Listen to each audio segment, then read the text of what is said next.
प्यारे प्यारे दोस्तों, नमस्कार। स्वागत है आप सभी का मेरे YouTube चैनल में। और आज हम लोग कक्षा 11 की चैप्टर 1 के बारे में डिटेल से पढ़ेंगे, व्यावसायिक अध्ययन का। और हमारा चैप्टर नेम है व्यवसाय, व्यापार और वाणिज्य। व्यवसाय, व्यापार और वाणिज्य में क्या होते हैं, इनका अर्थ क्या है, इनमें क्या अंतर है, इन सब के बारे में अच्छे से डिटेल से पढ़ेंगे। इस चैप्टर को पढ़ने के बाद आप लोग ऐतिहासिक अतीत में व्यापार और वाणिज्य के विकास की सराहना कर सकेंगे। व्यापार और वाणिज्य में स्वदेशी बैंकिंग प्रणाली का योगदान समझ सकेंगे। व्यवसाय की अवधारणा और उद्देश्यों को समझा सकेंगे। उद्योगों के प्रकारों की चर्चा करेंगे। वाणिज्य से संबंधित गतिविधियां समझाएंगे। व्यावसायिक जोखिमों की प्रकृति और उनके कारणों का वर्णन करेंगे तथा व्यवसाय प्रारंभ करते समय विचारणीय बुनियादी घटकों की चर्चा कर सकेंगे। इमरान, मनप्रीत, जोसेफ और प्रियंका कक्षा 10 में सहपाठी रहे हैं। परीक्षा समाप्त होने पर वे अपनी मित्र रुचिका के घर मिले। वे अपने परीक्षा के दिनों के अनुभवों पर चर्चा ही कर रहे थे कि रुचिका के पिता रघुराज चौधरी ने बीच में आकर उनके हालचाल पूछे। उन्होंने उनके करियर की योजनाओं के बारे में भी पूछा, लेकिन किसी के पास कोई निश्चित जवाब नहीं था। रघुराज, जो स्वयं एक सफल व्यवसायी हैं, ने व्यवसाय को करियर का एक अवसर बताया। जोसेफ इस विचार से उत्तेजित हो गया और बोला, हाँ, बहुत सारा पैसा कमाने के लिए व्यवसाय वास्तव में बहुत अच्छा है। रघुराज ने उन्हें बताया कि व्यवसाय से केवल पैसा ही नहीं बल्कि और बहुत कुछ है। उन्होंने कहा, व्यावसायिक गतिविधियाँ किसी भी देश में समृद्धि और विकास को आगे बढ़ाती है। उन्होंने उन्हें आगे बताया कि व्यावसायिक गतिविधियों की जड़ों को प्राचीन काल में भी देखा जा सकता है कि कैसे व्यापार भारतीय उपमहाद्वीप की समृद्धि में मदद करता है। प्रियंका बोली कि उन्होंने अपनी इतिहास की पाठ्यपुस्तक में रेशमी मार्ग के बारे में पढ़ा है। रघुराज फिर अपनी दैनिक गतिविधियों में व्यस्त हो जाते हैं, मगर इन 4 सहपाठियों ने सवाल उठाने प्रारंभ कर दिए। चारों सहपाठियों का वार्तालाप इस बात पर फोकस था कि प्राचीन काल में व्यापारिक गतिविधियां कैसे होती थी। व्यापारिक गतिविधियों की जड़ें कितनी दूर तक देखी जा सकती हैं। भारतीय उपमहाद्वीप को उस समय के यात्रियों ने स्वर्ण भारत और स्वर्णद्वीप क्यों कहा? किस कारण से कोलंबस और वास्को डी गामा भारत की खोज के लिए निकले? उन्होंने व्यवसाय की प्रकृति, लक्ष्य, विकास और इस प्रकार के अनेक प्रश्नों के उत्तर जानने के लिए अपने विद्यालय के वाणिज्य शिक्षक से मिलने का निश्चय किया। विषय प्रवेश। सभी मनुष्यों को, चाहे वे कहीं भी हो, अपनी आवश्यकताओं को पूरा करने के लिए विभिन्न प्रकार की वस्तुओं और सेवाओं की आवश्यकता होती है। वस्तुओं और सेवाओं की आपूर्ति की इस आवश्यकता ने लोगों को दूसरों की ज़रूरत के अनुसार उत्पादन और विक्रय की गतिविधियों हेतु प्रेरित किया। सभी आधुनिक चिंतनशील सभ्यताओं में व्यवसाय एक प्रमुख आर्थिक गतिविधि है, क्योंकि यह लोगों द्वारा अपेक्षित वस्तुओं और सेवाओं के उत्पादन और विक्रय से जुड़ी है। अधिकतम व्यावसायिक गतिविधियों का लक्ष्य लोगों की वस्तुओं और सेवाओं की मांग को पूरा करके धन अर्जित करना होता है। व्यवसाय हमारे जीवन का केंद्र है। यद्यपि आधुनिक समाज में हमारा जीवन अनेक अन्य संस्थाओं जैसे स्कूल, कॉलेज, चिकित्सालय, राजनीतिक पार्टियों और धार्मिक निकायों से प्रभावित होती है, व्यवसाय का हमारे दैनिक जीवन पर बड़ा प्रभाव है। इसलिए यह महत्वपूर्ण हो जाता है कि हम व्यवसाय की अवधारणा, प्रकृति और उद्देश्यों को समझें। अध्याय 2 खंडों में विभाजित है। प्रथम खंड प्राचीन काल में व्यापार और वाणिज्य के इतिहास को बताता है तथा द्वितीय खंड व्यवसाय की अवधारणा, प्रकृति और उद्देश्यों की विवेचना करता है। व्यापार और वाणिज्य का इतिहास। किसी क्षेत्र का आर्थिक एवं वाणिज्यिक विकास उसके प्राकृतिक परिवेश पर निर्भर करता है। यह भारतीय उपमहाद्वीप, जिसका विस्तार स्तर में हिमालय और दक्षिण में हिंद महासागर और बंगाल की खाड़ी तक है, के लिए भी सत्य है। व्यावसायिक मार्ग, जिन्हें लोकप्रिय रूप से रेशमी राह कहा जाता है, सामान्य रूप में संपूर्ण विश्व और विशेष रूप से एशिया में आसपास के विदेशी राज्यों और साम्राज्यों से व्यावसायिक और राजनीतिक संपर्क स्थापित करने में मदद करते हैं। भारत से मसाले के व्यापार में उपयोग किए गए पूर्व और पश्चिम को जोड़ने वाले समुद्री मार्गों को मसाला मार्ग के रूप में जाना जाता था। प्राचीन भारत में इन्हीं मार्गों के कारण प्रमुख राज्य, महत्वपूर्ण व्यापारिक केंद्र और औद्योगिक क्षेत्र निखरे, जिन्होंने बदले में घरेलू और अंतर्राष्ट्रीय व्यापार की प्रगति को सुगम बनाया। प्राचीन काल में व्यापार और वाणिज्य ने भारतीय उपमहाद्वीप को आर्थिक जगत में एक महान निर्यातक केंद्र बनाने में महत्वपूर्ण भूमिका अदा की। पुरातात्विक प्रमाणों ने प्रदर्शित किया है कि प्राचीन भारतीय अर्थव्यवस्था का प्रमुख आधार भूमिगत और सामुद्रिक, अंतर्देशीय व विदेशी व्यापार और वाणिज्य ही था। ईसा पूर्व 3वीं शताब्दी में व्यापारिक केंद्र भी आए, जिसके परिणाम स्वरूप व्यापारियों और व्यापारिक समुदायों के वर्चस्व वाले भारतीय समाज का निर्माण हुआ। प्राचीन काल के दौरान राजनीतिक, अर्थव्यवस्था और सैनिक सुरक्षा में अधिकांश संयुक्त भारतीय उपमहाद्वीप और व्यापार नियमों को ध्यान में लाकर योजनाएं बनाई गई थी। इससे एक सामान्य आर्थिक व्यवस्था बनी। मापन में एक रूपता आई तथा मुद्रा के रूप में सिक्कों के उपयोग ने व्यापारिक गतिविधियों को बढ़ाया व बाजार को विस्तारित किया। स्वदेशी बैंकिंग प्रणाली। आर्थिक जीवन में प्रगति के साथ मुद्रा के रूप में अन्य वस्तुओं के उपयोग को धातुओं ने अपनी विभाजकता और स्थायित्व के गुणों के कारण प्रतिस्थापित किया। जैसे ही मुद्रा ने मापन की इकाई और विनिमय के माध्यम के रूप में काम किया, धात्विक मुद्रा की शुरुआत हुई और इसी के उपयोग से आर्थिक गतिविधियों में तेजी आई। हुंडी और चीटी जैसे दस्तावेजों का उपयोग एक व्यक्ति से दूसरे व्यक्ति को द्रव्य के लेन देन में होने लगा। प्रमुख विनिमय के साधन के रूप में उपमहाद्वीप में हुंडी ने काम किया, जो स्थानीय भाषा में थी और अनुबंध के द्वारा बिना शर्त द्रव्य के भुगतान का वचन या आदेश अधिपत्र वैध विनिमय द्वारा स्थानांतरण से परिवर्तनीय थी। निम्नलिखित प्रकार की हुंडियाँ प्रमुख रूप से प्रचलन में थी। धनी जोग दर्शनी, किसी भी व्यक्ति को देय भुगतान पाने वाले पर कोई दायित्व नहीं है। शाहजोग दर्शनी, विशिष्ट व्यक्ति को देय कोई सम्मानीय भुगतान पाने पर दायित्व। फमान जोग, हुंडी आदेशित व्यक्ति को दे। देखनहार दर्शनी, वाहक या प्रस्तुतकर्ता को दे। फरमान जोग मुद्दती, हुंडी निश्चित अवधि के बाद आदेशित व्यक्ति को दे। जोखिमी मुद्दती, प्रेषित माल पर आहरित, यदि माल मार्ग में खो जाए तो आहर्ता या धारक लागत वहन करता है और आहरी का कोई दायित्व नहीं होता। स्वदेशी बैंकिंग प्रणाली ने मुद्रा, उधार एवं साख पत्रों के माध्यम से घरेलू और विदेशी व्यापार के वित्त पोषण में महत्वपूर्ण योगदान किया।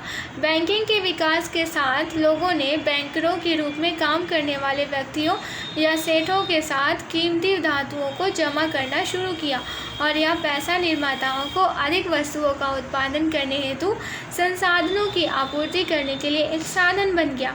कृषि और पशुपालन प्राचीन लोगों के आर्थिक जीवन के महत्वपूर्ण घटक थे। अनुकूल जलवायु परिस्थितियों के कारण वे एक साल में 2 या कभी कभी तीन फसलें भी उगा लेते थे।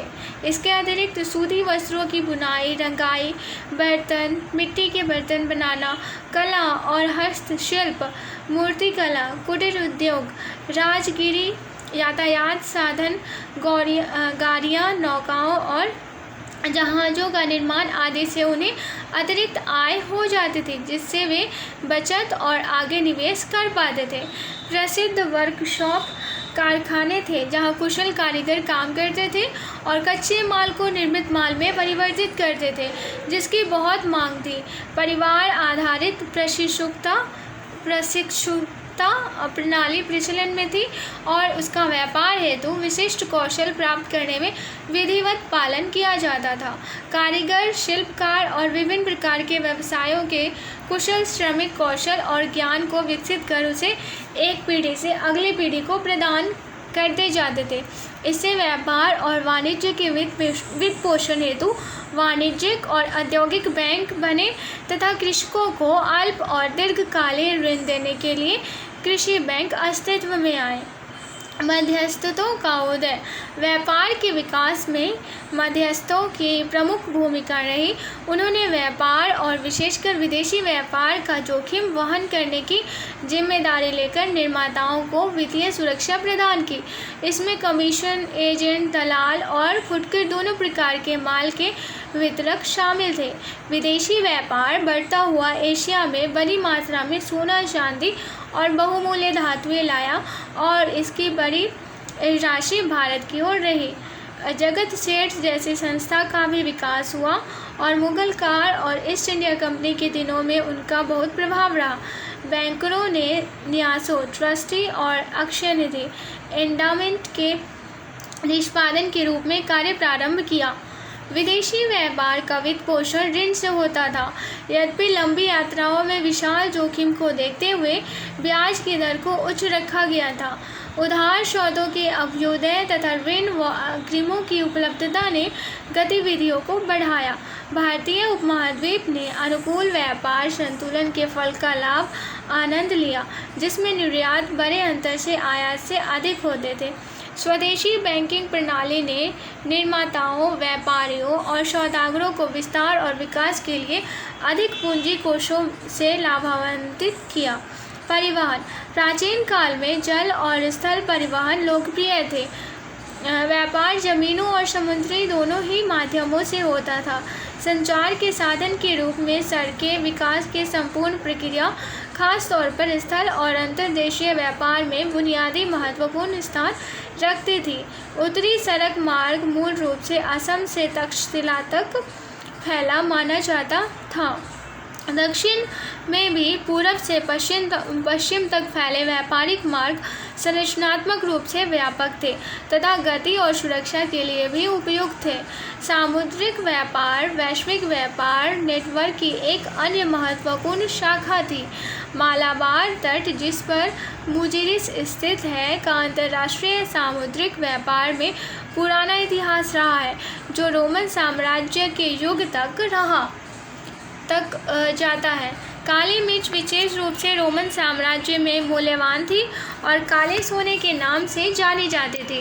सदियों तक इस व्यापार के लिए मार्ग पर हावी होने के लिए विभिन्न साम्राज्यों और व्यापार शक्तियों के बीच प्रतिद्वंद्विता और संघर्ष का कारण बनी रही।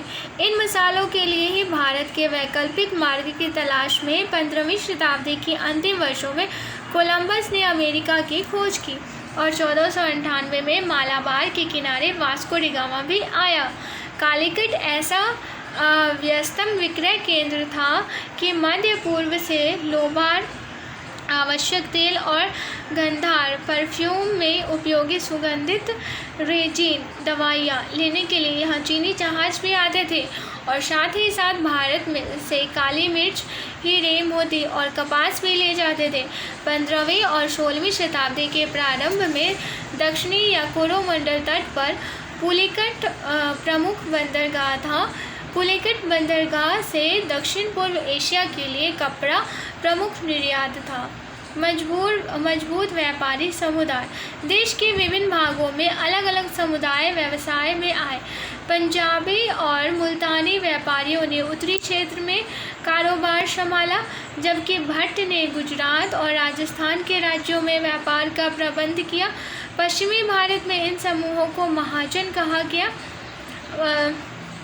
अहमदाबाद जैसे शहरी क्षेत्रों में व्यवसायों का सामूहिक रूप से मुखिया नगर सेठ के नाम से जाना जाता था। अन्य शहरी समूहों में व्यावसायिक वर्ग जैसे हकीम और वैद्य, वकील, पंडित या मुल्ला चित्रकार, संगीतकार, सुलेखक आदि शामिल थे। मर्चेंट कॉरपोरेशन, व्यापारिक समुदाय ने गिल्ड से अपनी प्रतिष्ठा और ताकत प्राप्त की, जो अपने हितों की रक्षा के लिए स्वायत्त निगम थे।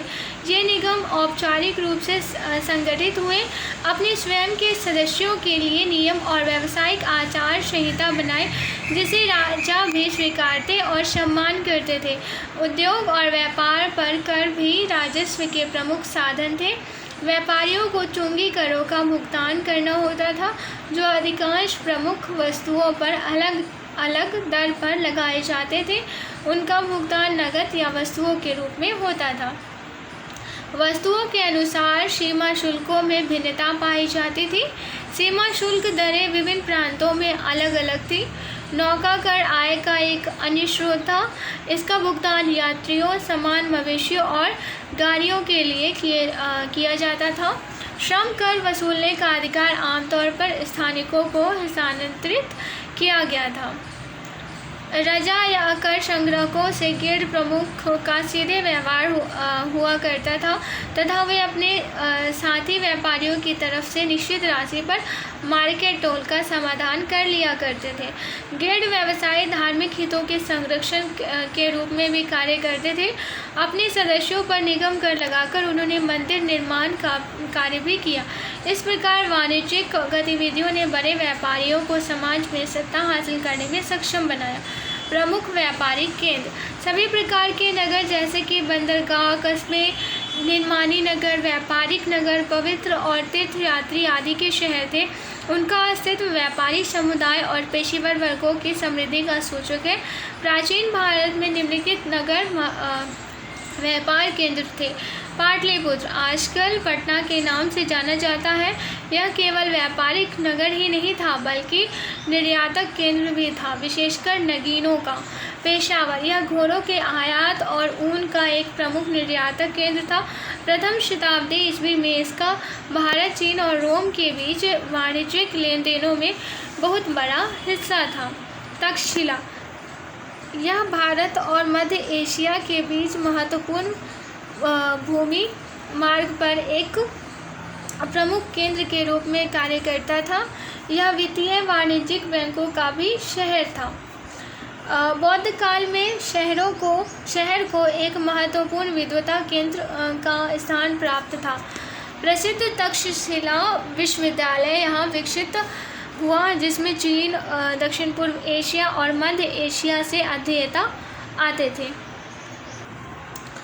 इंद्रप्रस्थ, यह शाही सड़क पर वाणिज्यिक जंक्शन था, जहां पूर्व, पश्चिम, दक्षिण और उत्तर में जाने वाले अधिकांश मार्गों का एकीकरण हुआ था। मथुरा, यहाँ लोगों ने वाणिज्य पर काम किया तथा यह व्यापार का एक विक्रय केंद्र था। दक्षिण भारत को जाने वाले कई मार्ग मथुरा और भरूच से होकर जाते थे। वाराणसी, यह गंगा मार्ग और पूर्व के साथ उत्तर को जोड़ने वाले मार्ग दोनों पर स्थित होने से अच्छे स्थान पर था।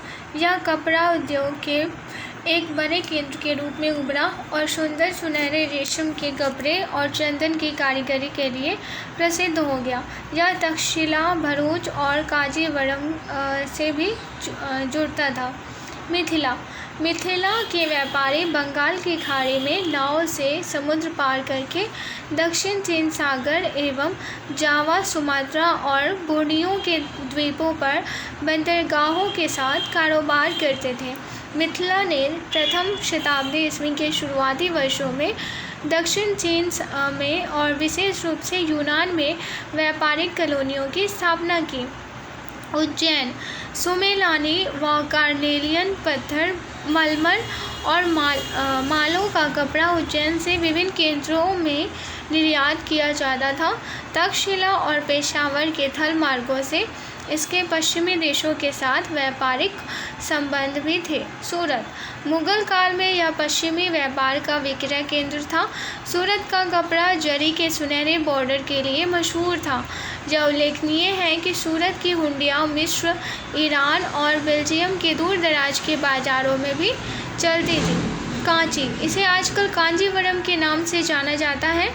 यहाँ पर चीनी लोग विदेशी जहाज़ों में मोती और कांच और दुर्लभ पत्थरों को खरीदने के लिए आया करते थे और बदले में सोना और रेशम बेच जाते थे। मदुरै, यह मन्नार की खाड़ी के मोती मत्स्य पालन को नियंत्रित करता था और मोती गहने और फैंसी कपड़े का एक प्रमुख निर्यातक केंद्र था।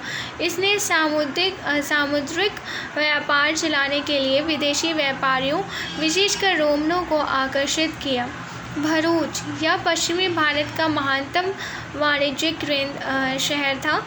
यह नर्मदा नदी पर स्थित था तथा सड़क मार्ग से भी महत्वपूर्ण मंडियों से जुड़ा हुआ था। कावेरीपट्ट, इसे कावेरीपट्टनम के नाम से भी जाना जाता था। शहर के रूप में यह अपनी बनावट में काफ़ी वैज्ञानिक था तथा माल की ढुलाई इत्यादि के लिए उत्तम सुविधाएं प्रदान करने के लिए इसका उपयोग किया जाता था।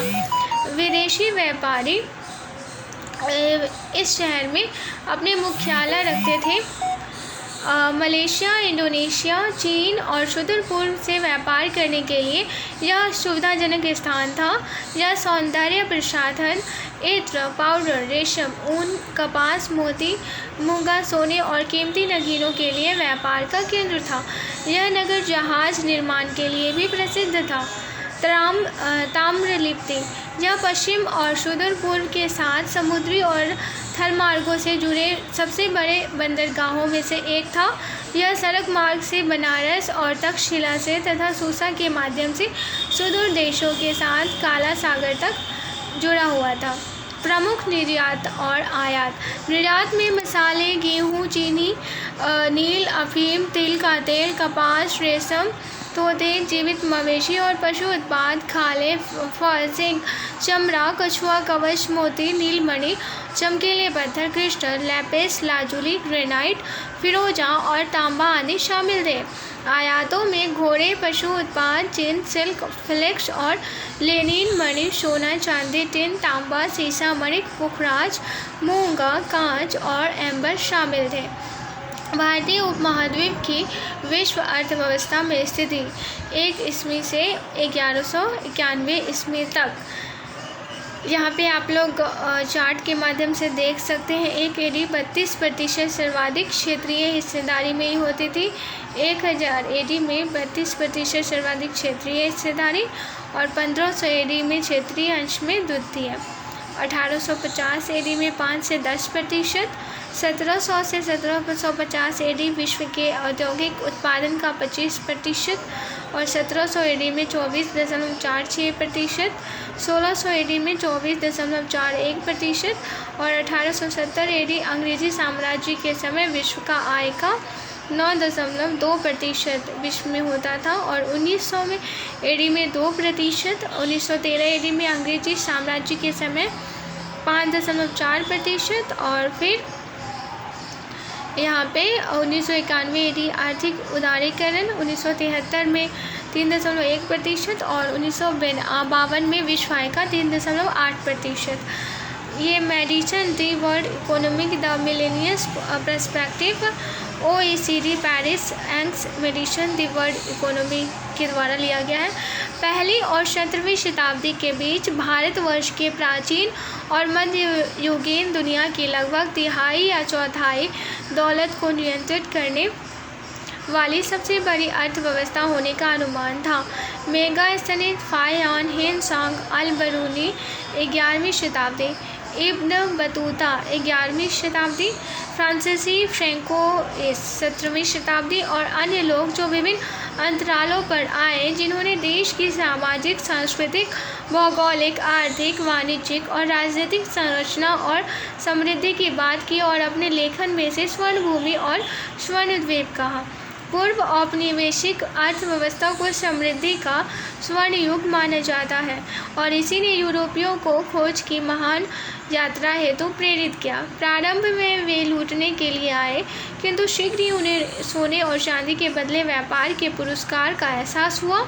बढ़ते वाणिज्यिक क्षेत्र के बावजूद यह स्पष्ट है कि 18वीं शताब्दी का भारत प्रौद्योगिकी, नवाचार और विचारों में पश्चिमी यूरोप के पीछे था।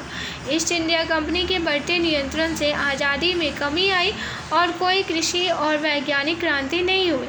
जनसंख्या वृद्धि, शिक्षा की आमजन तक सीमित पहुंच और मानवीय कौशल के स्थान पर मशीनों की प्राथमिकता ने मिलकर भारत को एक ऐसा देश बना दिया जो समृद्ध था किंतु इसके निवासी गरीब थे। 18वीं शताब्दी के मध्य में ब्रिटिश शाही साम्राज्य का उत्थान प्रारंभ हुआ। ईस्ट इंडिया कंपनी ने अपने नियम के अधीन प्रांतों द्वारा उत्पन्न राजस्व का उपयोग भारतीय कच्चे माल, मसालों और वस्तुओं को खरीदने में किया। अतः विदेशी व्यापार से होने वाले सोने और चांदी और बहुमूल्य धातुओं का सतत प्रवाह रुक गया। इससे भारतीय अर्थव्यवस्था की दशा बदल गई। जो तैयार माल के निर्यातक थे वह कच्चे माल का निर्यातक और विनिर्मित माल का खरीदार बन गए। भारत में पुनर्औद्योगिकीकरण। आज़ादी के बाद अर्थव्यवस्था के पुनर्निर्माण की प्रक्रिया प्रारंभ हुई और भारत में केंद्रीकृत नियोजन की शुरुआत हुई। 1952 में पहली पंचवर्षीय योजना का कार्यान्वयन में आई।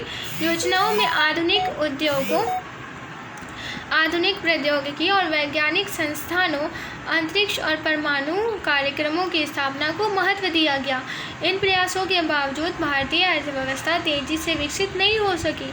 पूंजी विनिर्माण में कमी, जनसंख्या में वृद्धि, रक्षा पर भारी व्यय, अपर्याप्त बुनियादी संरचना इसके प्रमुख कारण थे। परिणाम स्वरूप भारत विदेशी स्रोतों से उधार लेने पर अत्यधिक निर्भर था और अंत में 1991 में आर्थिक उदारीकरण पर सहमत हुआ।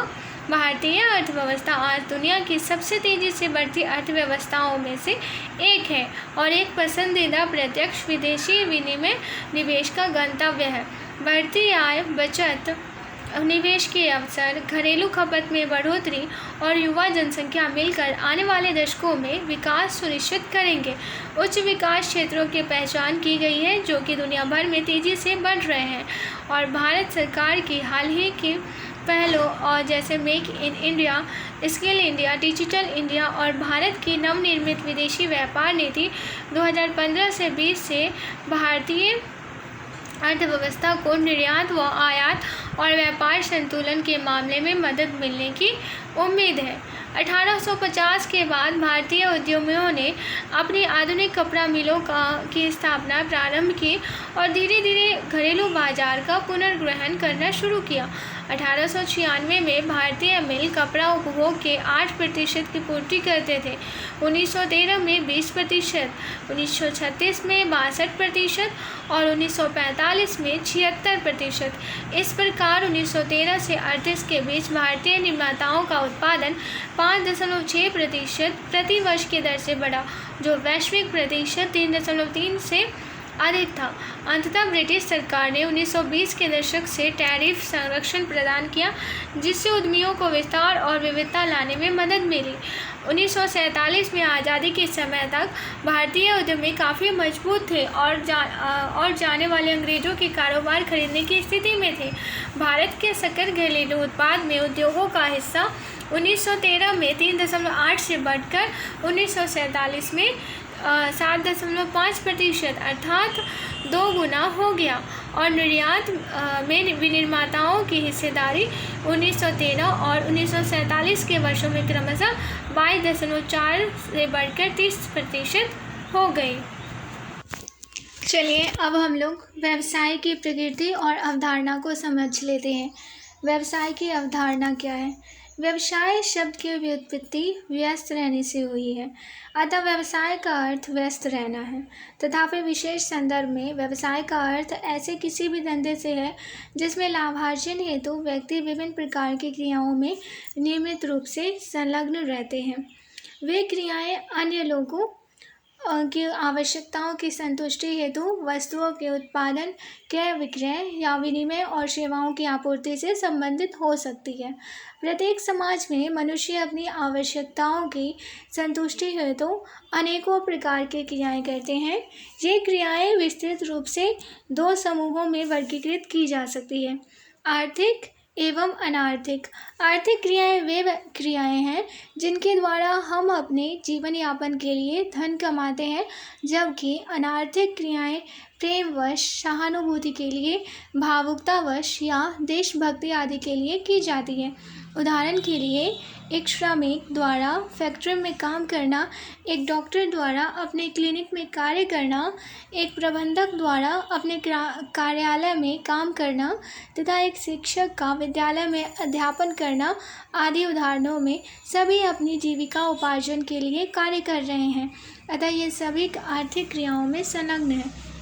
दूसरी ओर, एक गृहिणी द्वारा अपने परिवार के लिए भोजन पकाना या एक वृद्ध व्यक्ति को सड़क पार कराने में एक बालक द्वारा सहायता करना अनार्थिक क्रियाएं हैं, क्योंकि ये क्रियाएं या तो प्रेमवश या सहानुभूतिवश की जा रही हैं। चलिए स्वयं करके देखें क्या निम्नलिखित एक आर्थिक क्रियाएं हैं। एक कृषक अपने उपभोग हेतु चावल उगाता है, हाँ या फिर नहीं में जवाब दें। एक कारखाने का स्वामी बाजार में विक्रय हेतु वस्तुओं का उत्पादन करता है। एक व्यक्ति ट्रैफिक चौराहे पर भीख मांगने में व्यस्त है। नियोक्ता के मकान पर घरेलू कार्य कर रहे घरेलू सहायक की सेवाएं। घर पर घरेलू कार्य कर रहे गृहिणी की सेवाएं। आर्थिक क्रियाओं को भी आगे 3 श्रेणियों में विभाजित किया जाता है, जैसे व्यवसाय, धंधा या रोजगार। अतः व्यवसाय को एक आर्थिक क्रिया के रूप में भी परिभाषित किया जा सकता है, जिसमें वस्तुओं का उत्पादन व विक्रय तथा सेवाओं को प्रदान करना सम्मिलित है। उपरोक्त क्रियाओं का मुख्य उद्देश्य समाज में मनुष्य की अवधारणाओं की पूर्ति करके धन कमाना है। तो आज के ऑडियो लेक्चर में इतना ही रहने देते हैं। उसके बाद हम लोग आगे का पार्ट में जल्द प्रोवाइड करूँगी। आशा करती हूँ ये ऑडियो लेक्चर आप सभी को पसंद आया होगा, और अगर पसंद आया है तो लाइक और शेयर ज़रूर कीजिएगा। ये ऑडियो लेक्चर सुनने के लिए आप सभी का बहुत बहुत धन्यवाद। नमस्कार।